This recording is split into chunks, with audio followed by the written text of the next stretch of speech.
She's been a cabinet secretary and is in the private sector now and is toying with the idea of seeking elective office in 2027. This week we speak to Sicily Kariuki on the art of pivoting and resilience. This is She Means Business. I am your host, Claire Munde.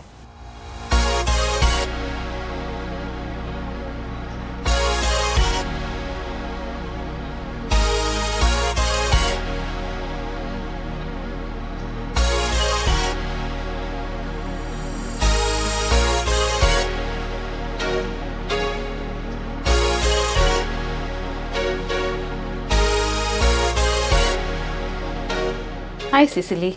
Hello, Claire. How are you? I'm very well, thank you. Welcome to She Means Business. Thank you very much. Thank you for having me today. Yeah, so now we want to just go through your career journey. You know, when I think of somebody who has great resilience and is ambitious, I think of Sicily. So you've been in the private sector, you've served in the government and had a lot of roles. So I'd like you to take us through the journey to where you are today. You're in coaching and you have other ambitions. So just take us through the journey. Thank you very much, Claire. I don't know where to start, the end or the beginning. Beginning. It's been a long journey, over 30 years in terms of management and leadership. I started off after university as an investment promotion officer in the current Ken Invest. And after 5 years, I rose to be the manager responsible for investment promotion. It gave me a great opportunity to travel the world, you know, to meet with business people as we were looking for investors to come and invest in Kenya. And it is then that I knew what it meant to rub shoulders with powers that be. It was exciting. I mean, it was an exciting time for me. But because I was also taking care of a very young family, I knew not to be too comfortable too early.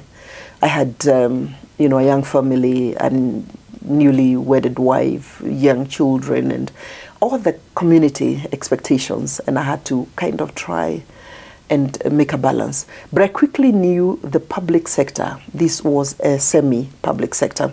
I knew that was not the place for me at that point in time. There was a little bit of laxity, lackluster behavior, and I did feel like it was time for me to move. And I pivoted and went to the private sector. Then I joined the Fresh Produce Exporters Association of Kenya. The horticulture export industry then was very young stages, and I was privileged to work with a few of very driven people under a grant that was funded by the US government for a 2-year contract. And again, I enjoyed you know, going into markets, mainly Europe, and being on the farms with the farmers, the small-scale farmers, you know, the ones who do green beans, the peas, and other types of vegetables, as well as cut flowers. Then the sector was actually very, very young. And within 2 years, my contract came to an end. And I had resigned from my permanent job. And because I believe that when you make a decision to move and chase a dream, just you move, don't keep turning back. And so I moved, and after 2 years, the board then I worked with retained me as a board employee away from the US grant that was paying my salary for 2 years. And I loved what it is I was doing, and I, you know, drove myself to grow the market, to popularize horticulture products, as it were. And I do recall, with a very dedicated team again at that point, it was time for us to look at markets that were being challenged because of the residues, particularly in Europe. And we came up with the first code of practice that was going to give us the minimum standards that every farmer, every exporter needed to comply with. And that marked one of my highs at that point in time. 8 years on, I grew from being manager, export and promotion, to becoming the general manager in the association, to also becoming the chief executive officer. And I loved it. 8 years later, I knew it was time to move. The space kind of, I had done what it is I thought I needed to do. And I therefore applied for the position of the Chief Executive Officer, T-Board of Kenya. Again, semi-parastatal. I pivoted again and I went back where I had moved off 8 years earlier And because I saw the responsibility to also give me more exposure, responsibility to give me a chance to have more impact in terms of leading one of the then leading export sectors. But granted, my 8 years in the association had also moved us from a very nascent young industry to one that was the leading export earner for this country. And I deployed myself, drove myself, and again for another 8 years, I was the CEO of the Tea Board of Kenya. By the time I was done 8 years later, the tea sector had actually now gone, to be the leading export earner. The time I joined as a CEO, we were at 47 billion shillings in export earnings back into the country. By the time I left, 8 years later, we were at 130 billion shillings in export earnings. Again, I felt like I had touched the ceiling. I had grown. I had, expanded the secretariat. I was privileged to put up the tea board headquarters.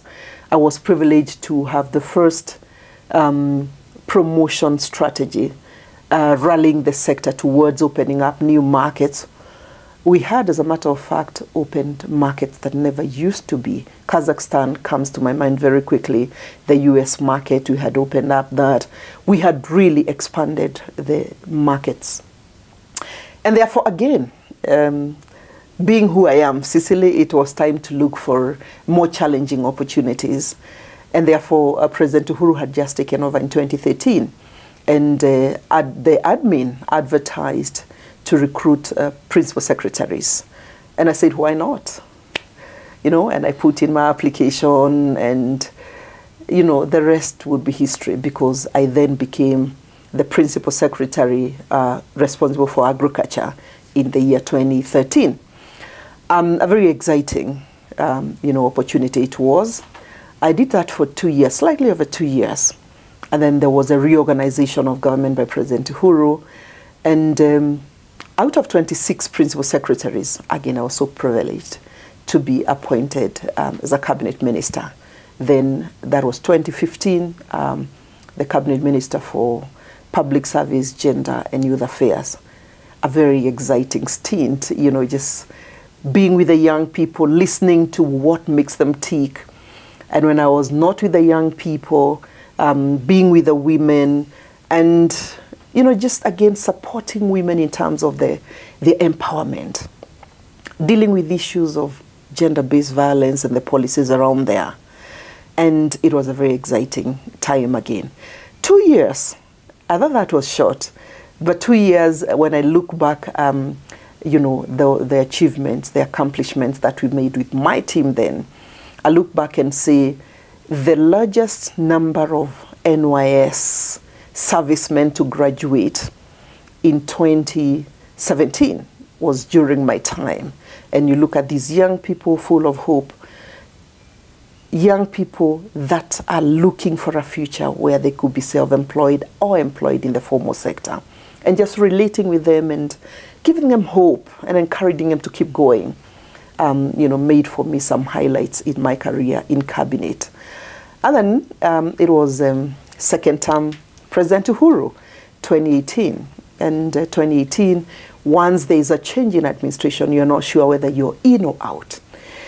But something in me kept on saying I had tried the best I possibly would at the cabinet level, and therefore I would get another chance to serve with President Uhuru Kenyatta.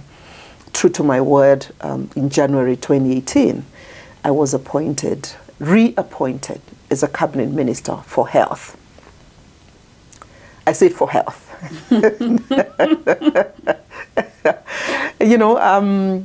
A very interesting but also very challenging docket for me. And again, I took it in my stride. I moved in there. I knew nothing. For me, the constant in any leadership position is transform, transform, and transform.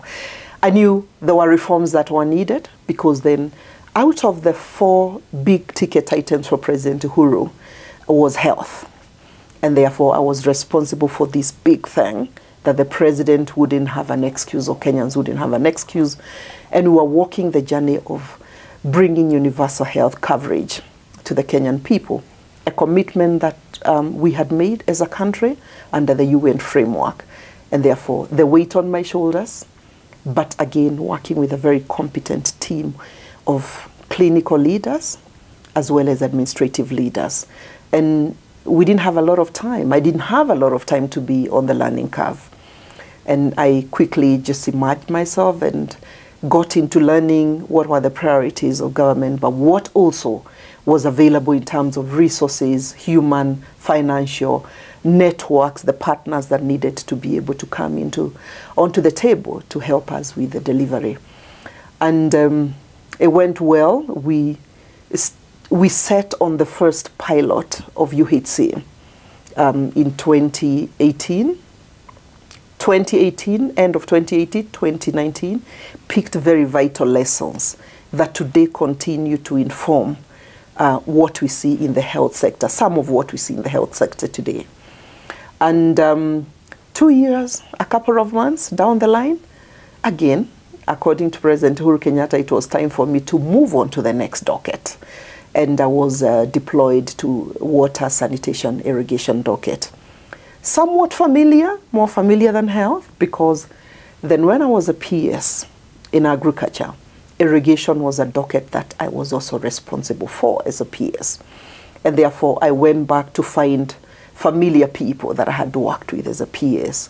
It wasn't very, again, unfamiliar, because you will recall, if you move backwards, I had worked with farmers, tea farmers for 8 years, horticulture flower farmers, 8 years. So again, when you move me to a space where I'm enabling them through irrigation, through making sure that there is water and the systems are working, it was reasonably familiar space again for me. And I did that from 2020, onset of COVID. I was actually having one leg in health because I had been deployed to water, and the other leg was in water because that then was my substantive docket for 2 years, 2 months, pardon me. For 2 months, I had 1 foot in health as I was transiting, and 1 foot in sanitation, water, sanitation, and irrigation, because then that was my substantive docket. And I served from 2020 to 2022, exactly February 9th is a day that, again, I made one of those big decisions in life. I resigned from cabinet after previously negotiating with my boss. And I resigned because as I interacted with women in particular, in my county of Nyandarua, I got to hear them make some request, and they would think, why won't you come and serve us as one of our leaders in the county of Nyandarua? And I entertained that thought, and when I consulted my family between December of 2021, Jan of 2020, and partly February, my family wasn't quite objected. When I consulted the people that I consider to be in my board, personal board, they were not objected as well. And the argument that we all shared, was if you see governance going wrong, yet there's something you can do to correct stuff, you don't want to miss the opportunity. And because you've also established such a network of persons that can be of help to you, then don't let the networks go to waste. And because you have picked such global and national experience running all the sectors that I was privileged to be involved in, don't let that experience go to waste. Serve the people who you care most about. Entertaining that was both exciting but scaring at the same time, because this is elective office you're talking about. But yes, fast forward, I took the challenge, and I did resign, and I went to Nyandarua, and again, a very exciting but short duration of campaigning. And we campaigned, and we campaigned, and we campaigned some more. Now, this is where the theory of what women in politics go through in terms of exposure became real for me. I mean, I was right there, one of them, exposed to all manner of challenges, verbal violence, sometimes even physical violence, resource constraint, people wondering, since when did women start aggressing within the space called politics? But you know, it's a space that we have seen also opening up a little bit. It's a space that, from a point of supporting women, I did when I was a minister responsible for gender issues. So it wasn't very strange, but when it is your time, you know, it tastes a bit different. But I must say I enjoyed a lot of good support from my family, from my friends, from people who believed in my vision, but also the ground, and we resonated very, very well. It didn't last long, because just around the time the nomination of governors was coming to an end, I was asked to come back to you know, back to Nairobi and let the ground be and allow the person that I was competing against or with was a gentleman, allow him to complete his second term. That was the incumbent. And again, we weighed everything with my family and the team that was supporting me with strategies. And the most prudent thing to have done at that point in time was to pull back. Pull back not because you couldn't have gone all the way, but pull back because when you speak with somebody who has been your boss, that was a president, on whose party I was running, I did feel like perhaps, and of course he's a politician many years ahead of me. I felt like, you know, he knew exactly what it is he was looking for. And I said, you know, there is a price to pay when you're loyal. And I did pay the price of loyalty. Doesn't always work in politics, but I paid the price. And I came back and I joined the presidential campaign team. Then that was a Azimio team. And again, we moved the ground, and my team and I, we moved the ground. And it was good until there was evidence of sufficient confusion. At the ground level, at the headship level, there was, you know, confusion. And I started wondering whether really we were going to pull that on. And of course, we're already in there, so you apply yourself the best way you know how, even when you see the signs are not looking very promising. And by the time the Azimio presidential candidate lost and the current president took over, I knew it was time for me to reinvent. And I knew politics happens, elections happen every 5 years, and I knew there was 5 years in between. And 5 years in between doing what? And I had to find the answer. Doing what? I'm not in active politics. I'm not in government, in administration. But I am me, Sicily. I have so much experience that I have picked over the years in terms of leadership and interpersonal relations, and I have networks. And so a passion of mine that I was applying very casually. I would mentor young people, I would mentor particularly ladies in leadership, I would be around community mentoring people.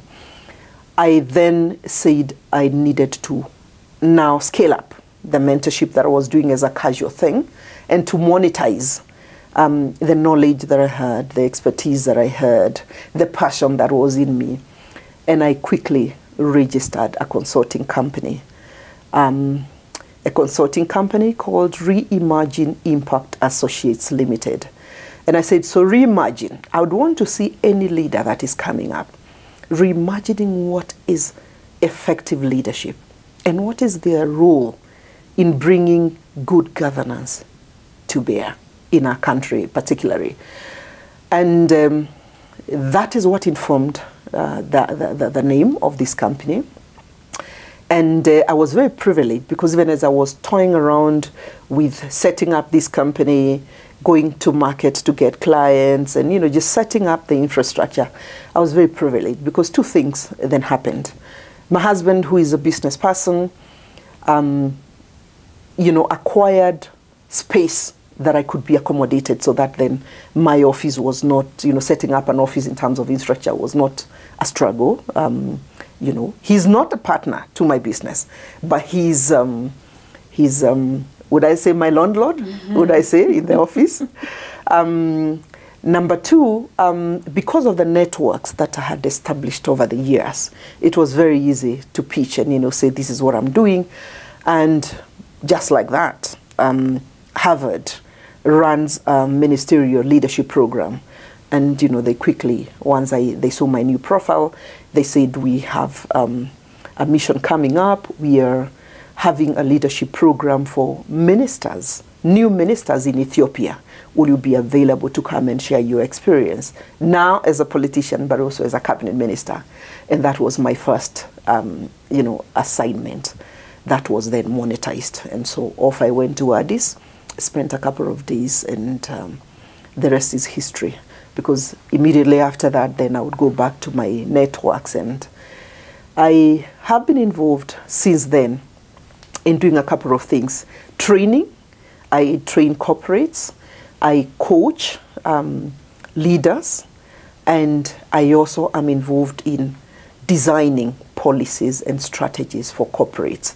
And so that is what I do. It's a fun place to be because then I love it. But it also is aligned with my vision of growing leaders. I love for any leader that comes after me not to go through some of the struggles that I went through as I was finding my level.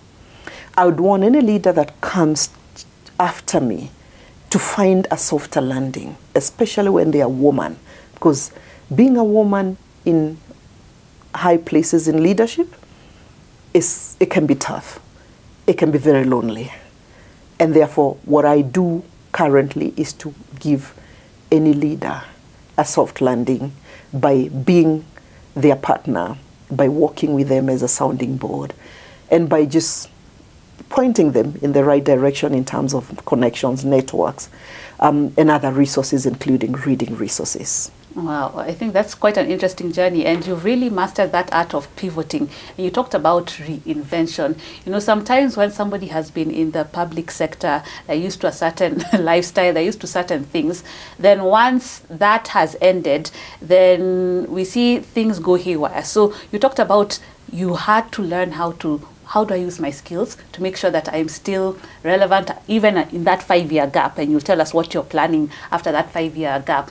But what would you say to people who are trying to pivot, or they've been in a certain situation where they are used to certain luxuries and then that goes away? How do you make sure you stay relevant? How do you make sure that you're not the people that we read about are now back in the village and everything went wrong? Interesting you say. I mean, there's nothing wrong going back to the village. Yes. I am in the village. Just because you find me in Nairobi, I'm in the village. So nothing wrong.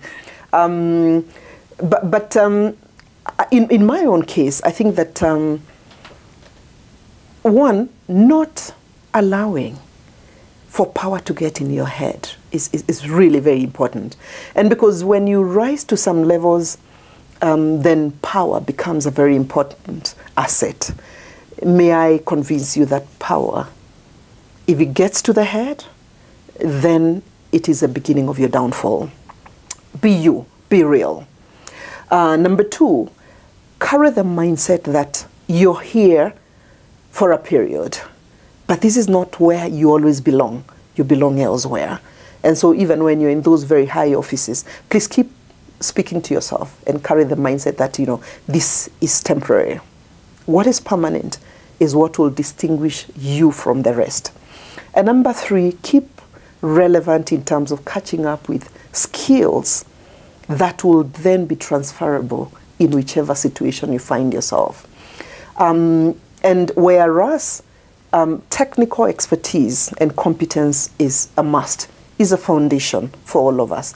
Whatever it is you do, whatever it is I've done in the past, it's always fair to keep on skilling up.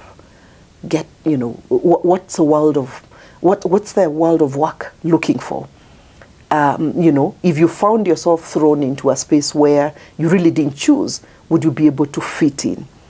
Work around issues of emotional intelligence.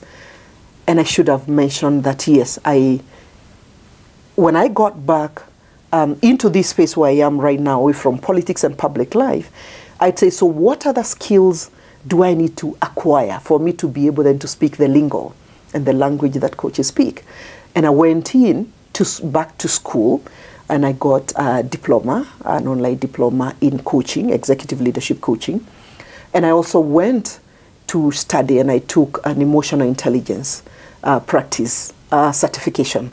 And therefore, when I coach and when I speak to leaders, I do think that these are very important, you know, transferable skill that anybody who is a leader needs to have beyond the technical competence, because this is what makes a difference between effective leadership and lack of effectiveness in leadership. So skill up, keep learning. There's so much, whether it's online, whether it is going back to physical school, but importantly also look for a network that brings value to you. You know, look for people who you can be able to think alike, and, you know, that give you positive energy, because there is also a lot of negative energy in this space, especially right now, you know, the level of hopelessness, the level of there are no opportunities, you know. So because we say your net worth, what do we say? We say your network is your net worth. You know, keep working around your network, keep expanding that. 3 years ago, I wouldn't have been in association with, say, the EQ practitioners in Kenya. They are a handful. Now, this is part of my family right now, because it is through them and through the association that I also learn about opportunities, learn about how to actually pitch and be in this very exciting space where I am in. The other family that I have right now is the leadership coaches, you know, because again, this is my family. This is where we get referrals. This is where, you know, new clients will be attracted to you because somebody said, you know, by the way, you know, Sicily is now, you know, doing this and the other. But it's been a very interesting journey for me, even being in this space. Even as you acquire new networks, even as you expand on your you know, existing networks. The networks that I built earlier on for me have been very, very useful. So again, keeping in touch with, say, people that I worked with when I was in health. It so happens that most of the work that I'm doing currently is within the health sector in Africa. And it is because I kept in touch with the networks that I built then that I'm able to again tap into other markets, geographic markets away from Kenya. So again, keep in touch with people that you associated with once. You never know what opportunities they bring. Expand your networks, because new networks, new people come with new opportunities. Make sure your competence cannot be questioned. Be out in the marketplace. I speak a lot, you know. Any speaking opportunity where I think I can add value, I am out there, not because that's why I'm paid. No, I do it because, one, my brand, I want my brand to spread, but I also want to give value to the people that I'm networking with. So be visible, you know, do a bit of self-advocacy. You know, ladies have this thing of we work so hard, we've been there. Work so hard. Can they see? And you know, you miss the opportunity because you think, can they see you work so hard? We must, ladies, begin to self-advocate. So when I'm out there, it's also because I'm self-advocating for my brand and my current station in life and what it is I'm doing and the value that I'm bringing. And finally, I would say, if you're able to author, turn your experience into material and resource that people can read. Because I mentor people that I'm not able to engage with routinely by referring them to my memoir.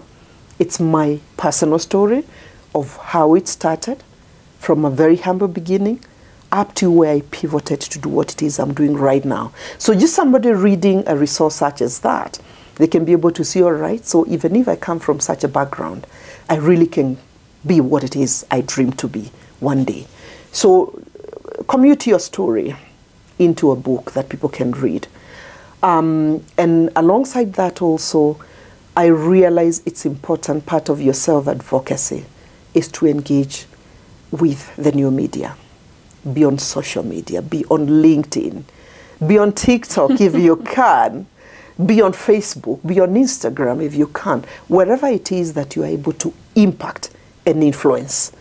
And I do a lot of that. And because it does two things when you're engaging with the new media, it means you must go back to research, you know, the subject that you want to communicate. So it keeps you sharp. Intellectually, you're alert. And you bring value to the people that you engage with. Okay, and you told us you will be joining TikTok, so we'll be looking out for your content there. But I'd like us to go back to the issue of health. You had spoken about this steep learning curve. You know, you're coming into this new docket. You're not necessarily a technical expert in it, but you're saying this is what I'm doing, and I have to get with the program fast. What advice would you give to women and even men on how to ensure that they get the skills, upskilling that you're talking about, to ensure that they are up to date with their skills and they are able to create value even in a space that seems like new and different? And I also want you to give us comments on what you think about SHIF and SHA right now, having been at the pilot stage of UHC. So in terms of my own story, getting into health, one, I mean, people joke when I tell them I had not interacted with Afia House, you know, that's the headquarters of Ministry of Health, until I was appointed and I had to go and take over. The closest I had interacted with health is when I wasn't well. And so, you know, you're there, you are not a clinical, you're not a doctor, you are not a clinical person, and you have to keep reminding yourself you're a leader. And what does a leader do? If I speak to you today, a leader is one that manages people to manage processes. So effectively, you need not be technical as a foundation, but it's important for you then to do a few things. One, surround yourself with the best technical brains you possibly can get. So as they are managing processes, they are managing it with the competence for which they went to school. And that is one of the things I learned very quickly and had to do. And number two, be so very good with managing relationships, so that even as you're managing the people, they're empowered, they feel empowered. And as a minimum, you must understand the lingo, the jargon. You must understand the minimum basics. How does a functional Ministry of Health or a sector called health function in other places? What lessons can you pick, for example, from countries where I was privileged to benchmark? I looked at Thailand. Immediately I got in. I looked at Cuba. Immediately I got in, because the history of these two countries could be comparable with Kenya, and their sectors of health are functional, and they function very, very well, utilizing very, very little investment. And therefore, the minimum basics, because remember, whether you're a medical doctor, whether you're a surgeon, whether you're a pathologist, the accountability is on you, even when you're not a clinician. So just remember that. So how do you then get things going when you're not the most technically competent person? Be comfortable knowing that as a leader, you must not have all the answers. Have the people who have the answers, especially the technical answers. Have those people around you, so that as you mentor them, they are mentoring you in reverse, and that there's exchange of knowledge. But also spare time to read and understand the basics. Number three, if like me, get yourself a coach. Get yourself somebody who is good with the subject matter. Let them be around you anytime you quickly want to understand a matter that looks like it is not really within your comfort space. But read some more, consult some more, and build a competence as a minimum basic around there. remain committed to the cause. Because if you have your targets, you know where your vision, you know where you want to take the ministry, whether, like in my case, was a reform agenda of some certain organizations. Remain committed to that cause as you walk around it. And importantly, and I speak this to particularly the people in the public sector, your character is what remains when you're gone. When everything else is gone, I call it the 3 C's of leadership. Competence, by any means, whether it is mentors, coaches, surrounding yourself with experts. The other C is commitment. Remain committed to the reform agenda if that is what it is you're looking for. And number 3, character. Perhaps it is the biggest thing in leadership today. And character is many things. But it's also, as you lead, do it as if you're serving God. Because you're serving people down here. But finally, the things that you would do when nobody is watching, only God is watching. Train yourself to do those things, because that is a glue that brings character in leadership. And that is one of the most lacking commodities in leadership, particularly in our country today. And your thoughts on Sha and Chief? I thought I would escape that one. But now, being who you are, Claire, it will be very difficult to escape that. So I set up, in my days, that was 2018-19, I set up an industry-wide task force comprised of experts that I wanted to help me unpack what was ailing the health sector in Kenya then, which continues to be the problem now, and what kind of reform path did we need to take. And we zoomed in on National Health Insurance Fund, NHIF then. Why? Because it was at the center of delivering universal health coverage in terms of purchasing health, in terms of insurance resources being managed and being managed well, and in terms of really being, like, if you will, the gatekeeper for UHC. And therefore, one of my reform agenda was looking at that institution. And it needed to be restructured for various reasons, but importantly, the governance framework. There were a lot of outdated practices that were, happening around there. And really, the value for money wasn't coming forth for Kenyans. And so I had this fabulous team of experts. They did a fantastic job. One of the findings, when they brought the report back to me, was indeed reforming NHIF was not in question.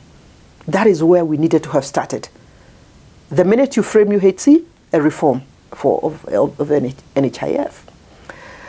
But importantly was that the way we used to contribute to NHIF, all of us, when you're on the payroll, you got to contribute.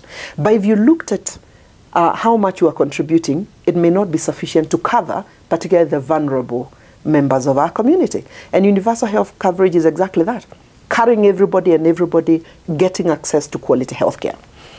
And therefore, the first question was funding, around funding. And funding was that we needed to come back and say the rates that we were paying, we were contributing, were not sufficient. But they were also not fair. There was no equity, because if I am a minister in cabinet, I'm paying 500 shillings. Claire, who is middle manager, is paying the same amount of money. The next person, who is, in a clerical work, is paying the same amount of money. There was no fairness in that. And therefore, that formula needed to be reorganized. And we came up with about 4 bands. So that when you're earning a certain amount of money, at the highest peak, if you will, you pay X amount of money.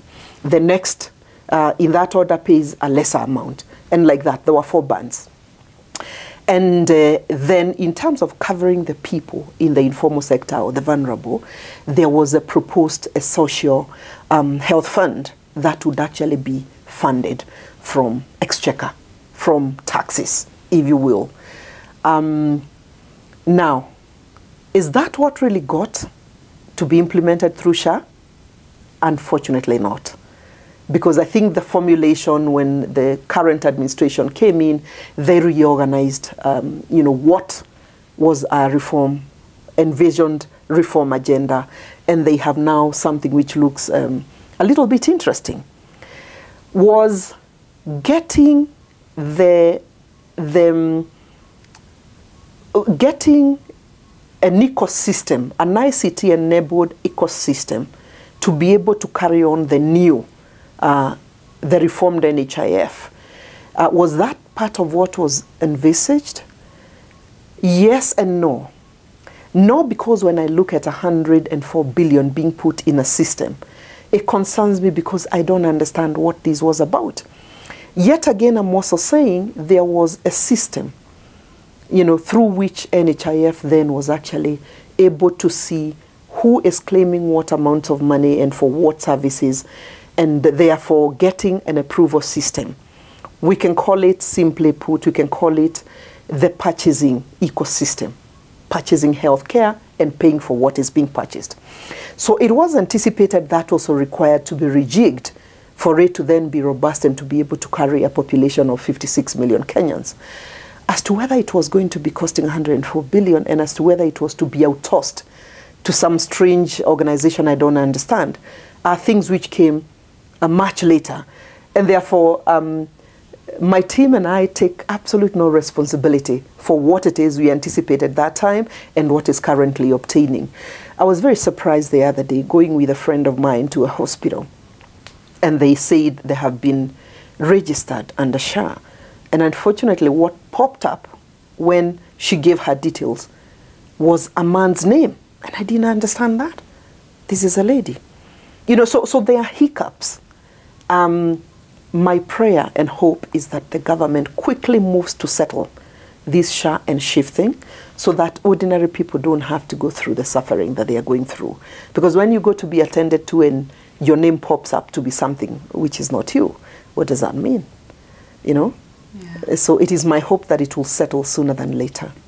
Okay. Now let's talk about some of the challenges that came. You were in several dockets, the public service, health, water and sanitation, and there are many challenges that come with that. So what would you say is one of those instances where you are like, this was quite a difficult challenge that you are not sure you are able to overcome, but you are able to overcome, and how did you get through that situation?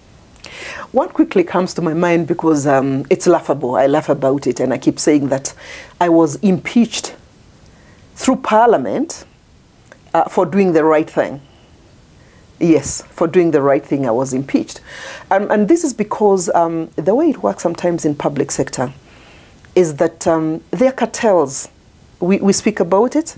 I have not been shy to speak about cartels existing in every sector where I have been, really.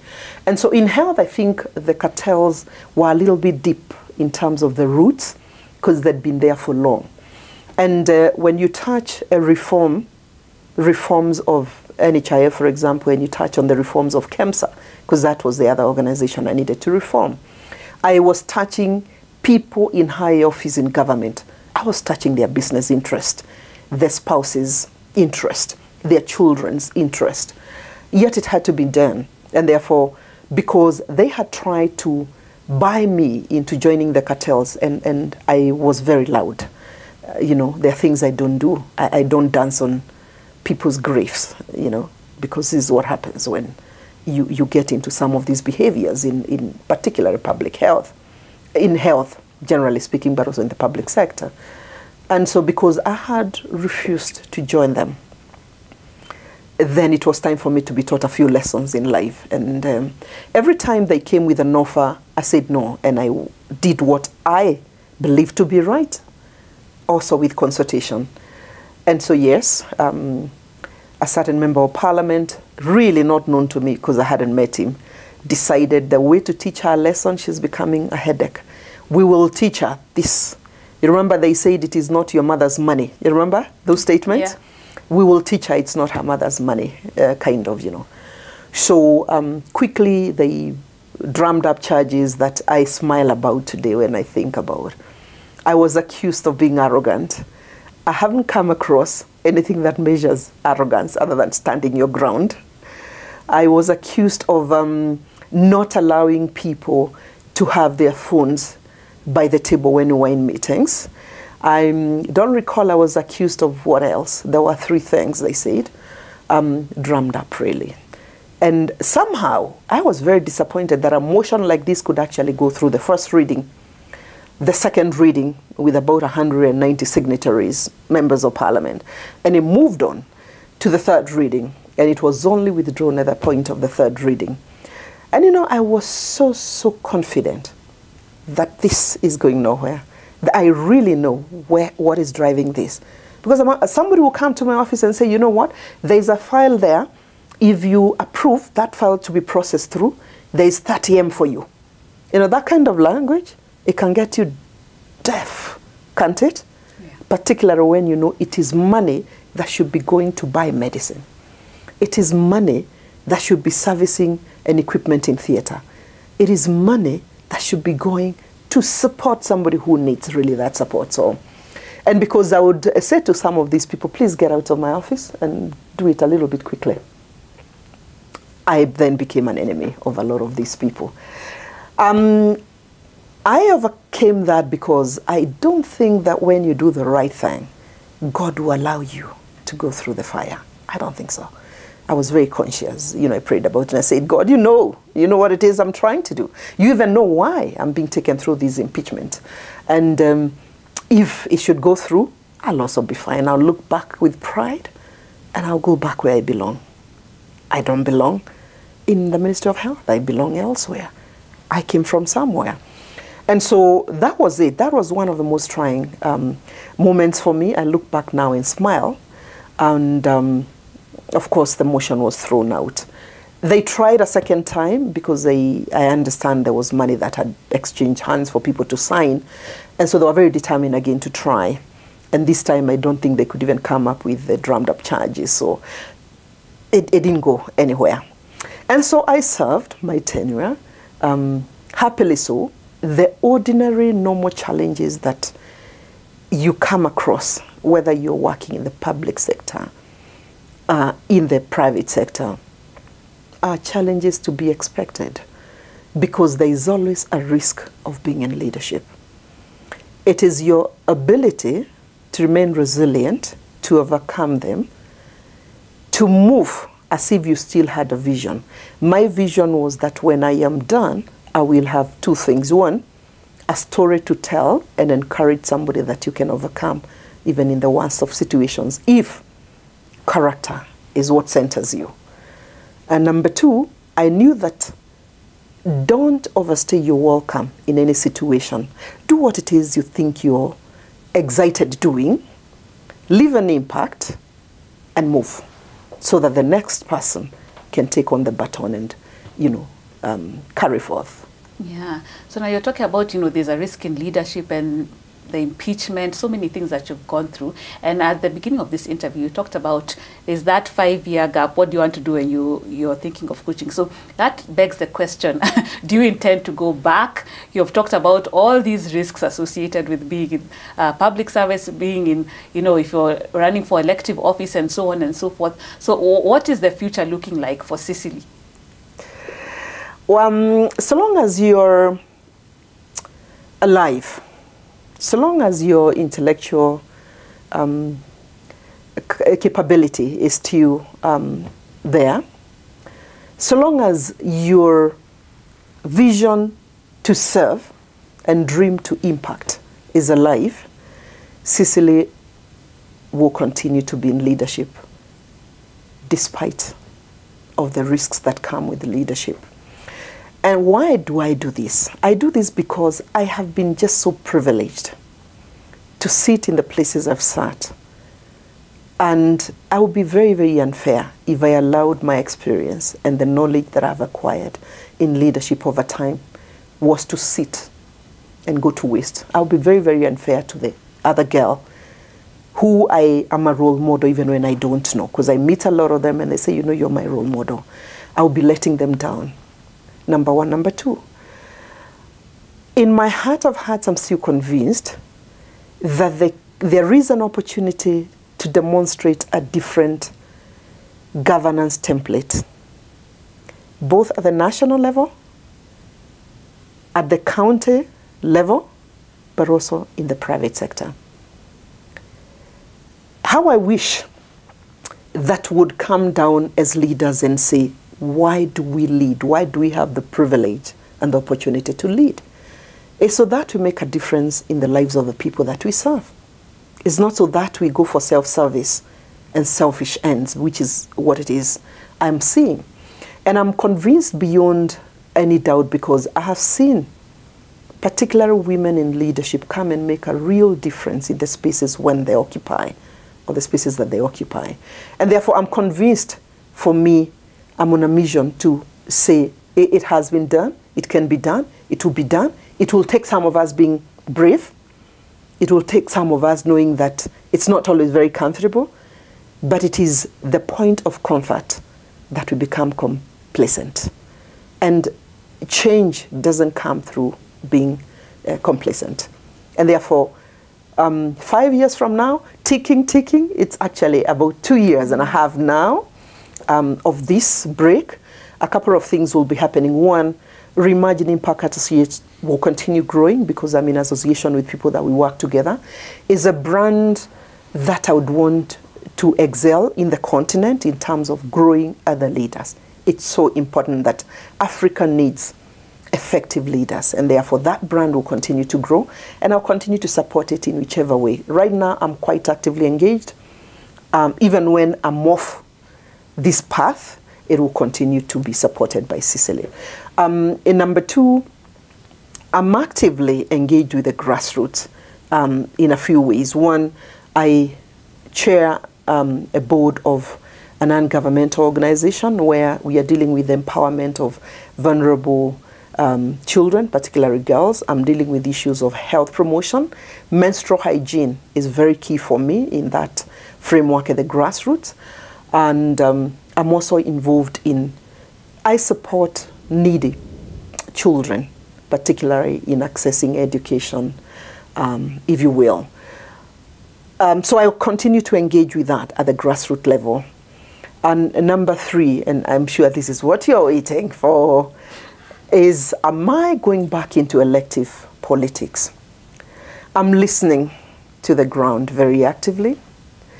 We seem to be still aligned that there was a missed opportunity and there could be another opportunity. So I'm engaging with the grassroots, I'm engaging with the people of Nyandarua quite actively, and I'm listening, and they're still urging me on to come back and move into elective politics.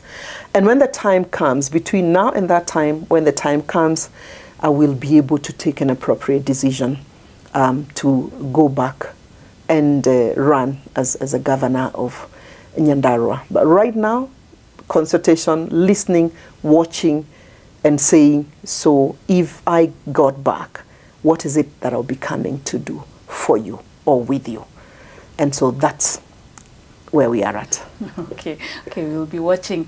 And you know, you talk about women in leadership, and it comes with a lot. You talked about at the beginning of this interview, you know, when you were starting out and you had young children, and as they grow, how do you balance? Because, you know, sometimes there's a lot more emphasis on women and their families. How do you go about protecting your family, being a public figure? People are all in your business sometimes, and making sure that, yes, I am making that impact, I'm living out my purpose, but still my family is protected and they get the attention that they need.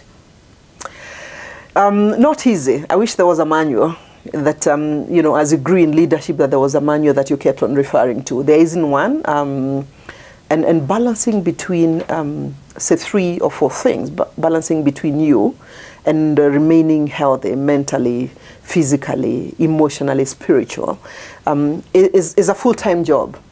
And then you have another full-time job of stepping out through that gate to go and lead people and lead them to make a difference in other people's lives. And you're judged. You do it, damn. You don't do it. So it's good for you to be at peace and say you're going to set boundaries even when you're running that big public office with a lot of expectations around you, with a lot of challenges, and with the risks that comes with that. setting boundaries and saying, you know, there's a time that you just say, you know, it's holiday time, it is my Saturday, and therefore, you know, no emails today, no calls, and, you know, that kind of thing. So setting boundaries and just knowing your limits.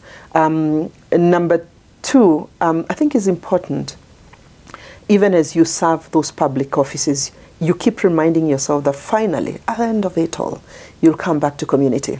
That community is your family, so you got to take care of them as you move along. It is your social networks, your friends. You will come back to them, you will need them. It is your village. Some of us are villagers, so you know, so it is your village and the people that you relate with at the village level. Just reminding yourself that finally you will need, you can't, you know, it's not a tap that you switch on and off and when you need them, you come back, you find them, they'll have moved on. So keeping that and making them understand that, you know, there's a season for everything, and this season I may be a little bit scarce, but I'm still connected with you one way or another is always very, very important. So keeping that community going.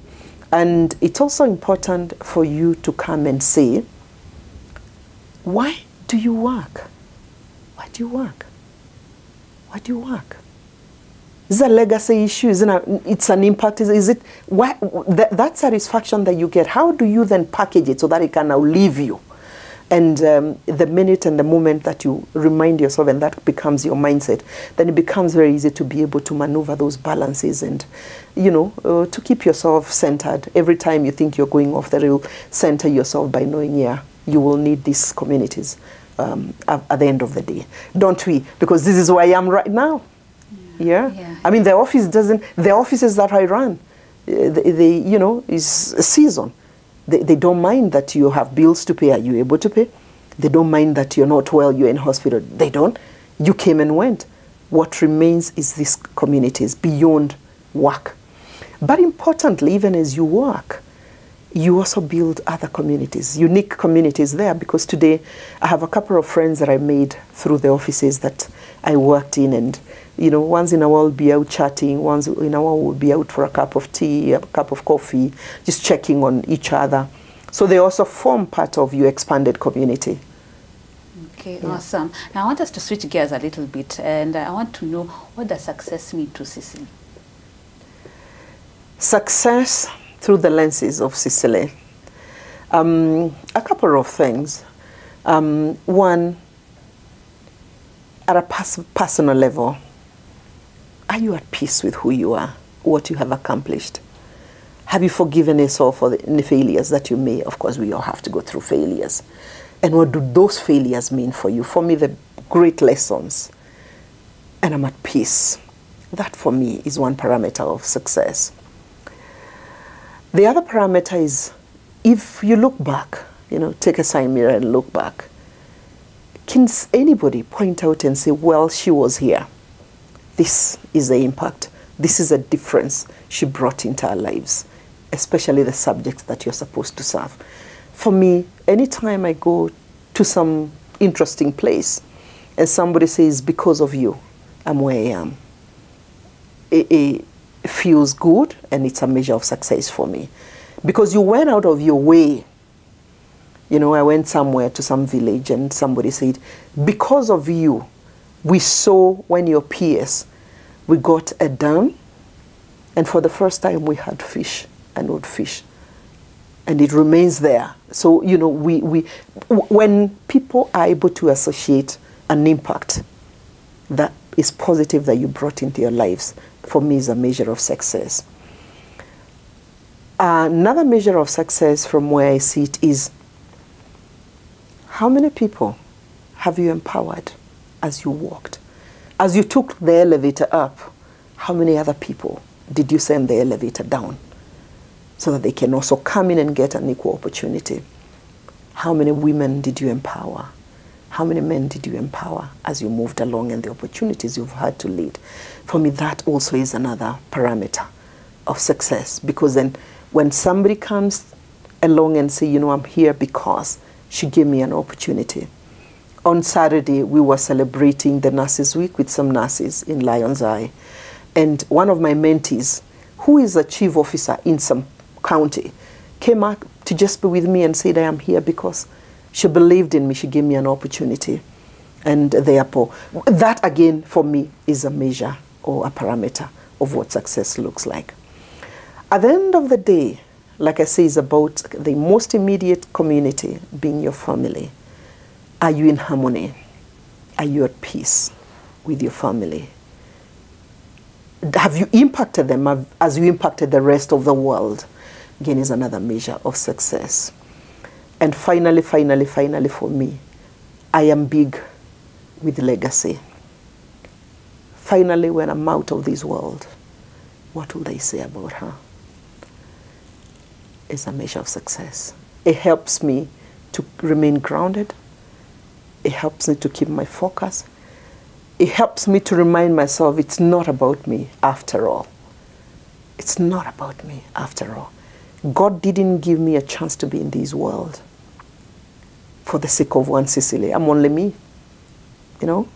But there's so much around me, you know, that matters. Awesome, awesome. And what do you do for fun? Fun. I'm a very outdoor person, as you can tell. I love to be out. I love my walk, peace. I love listening to music. I love a good swim. I love a good dance. That's about it. I read. I don't read for fun, but I read. I read quite a bit.